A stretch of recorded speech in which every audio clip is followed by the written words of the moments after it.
السلام علیکم ملګرو، څنګه تاسو ښه یې؟ صحت مو ښه دی؟ ملګرو، دا هغه ویډیو ده کومه چې پرون په منظور احمد پښتین باندې حمله شوې وه یا اټیک شوی و. نو الحمدلله منظور احمد پښتین بچ دی اور په دې ځای کې پرون په فیسکس اعتباد پېښور کې په ده باندې حمله وشوه. نو الحمدلله منظور احمد پښتین ښه برابر دی. موږ نن ورغلي یو، موږ ورسره ملاو شولو داسې مازدیګر ټایم کې.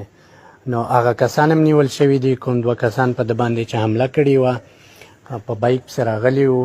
ان تر دې حده پورې چې فایرینګ کوشش یې هم کړی و، خو ماشاءالله چې د پی ټي ایم غړي دومره تیز و چې دوی ته یې دا اجازه ورنه کړه چې په مشر باندې فایرینګ وکړي. نو الحمدلله مشر ښه برابر دی او دا کسان چې دي دا اوس هم د پی ټي ایم د غړو لاس لاندې دي. انشاءالله